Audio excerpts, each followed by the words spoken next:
I have a Power Pro professional ultrasonic cleaning tank. It has it's about 34.5 inches long, so it'll allow me to handle any type of shotguns or rifles. And we break it down so I can do as many as 5 to 6 probably in this at one time. It operates at about 40,000 hertz, which provides a frequency that actually just vibrates the tarnation out of all those parts. It gets all the gunk out of all the cracks and crevices, and gets much cleaner than you could do just at home with some brushes and some spray cleaner. Well, we have this AR-15 M&P 15 out of the ultrasonic tank, and I want you to take a look at actually what this looks like. This had a lot of carbon fouling on top of the bolt, and as you can see, there's a little bit of the dry lubricant that's still drying on here. But what we use is a L&R weapons lubricant that goes into the ultrasonic tank, and you put it in there just like you would the normal ultrasonic cleaner and let it set the same period of time.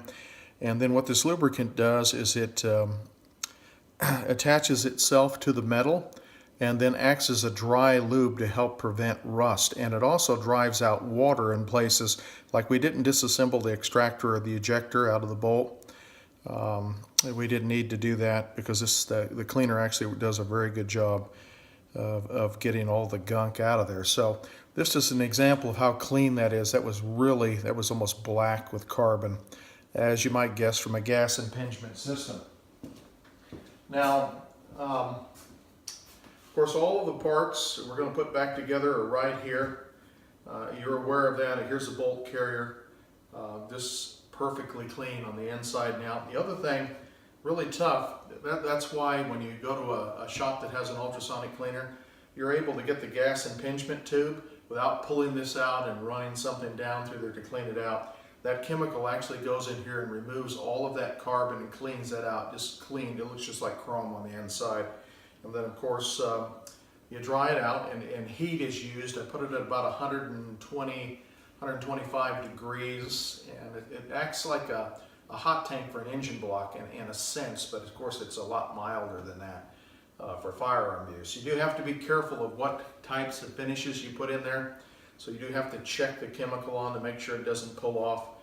Any of this right here is etched in, so not a problem there, but some of the cheaper guns use some type of paint or some stuff like that it'll strip that paint right off. So we always check that out, but if it's etched in or done well, you're not going to have a problem. So we're going to go ahead and put this back together, assemble the launcher and put it back on the bottom, and give the customer a call. So hang with us, and we'll show you what it looks like when we get it all back together. It looks like brand new right now. Okay, I just want to show you something else that's pretty important. I went ahead and put the trigger, disconnector, hammer, and all the springs back in here, of course, for safety on this side. Good, positive, on, off. What I want to show you is something that's pretty important. On triggers, there's 3 different modes. One's negative, one's neutral, and one's positive. Now, I have this on safe mode, but I want you to, if you can, look very carefully and put my thumb here. But if you can see this, I'm going to try to do it easy. But if you can see how the hammer rocks back just before it releases. So I'll do that again. Hopefully you can catch this. But you can actually see that it's going to move away. See how it moves away from my thumb? Just enough, just enough. So, of course, I blocked that with my thumb. It didn't go all the way down. But see how that pulls back? You see that? I'll do it again just so that you get that. That's very important. That's called positive. That's a positive angle on the hammer and the sear lockup. And that's very important because that makes the gun very safe. Neutral, the hammer doesn't move at all, and it just releases. But safer and better is slightly positive. So you want to make sure that you have it slightly positive. If it were negative when I pulled the trigger, the hammer would actually chase my finger. In other words, it would go to the place where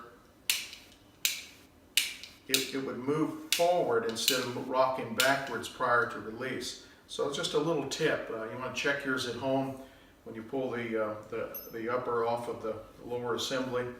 Check that to make sure that your hammer has a positive, your sear and hammer have a positive relationship, so that it is a much safer and still has a nice, crisp, clean release.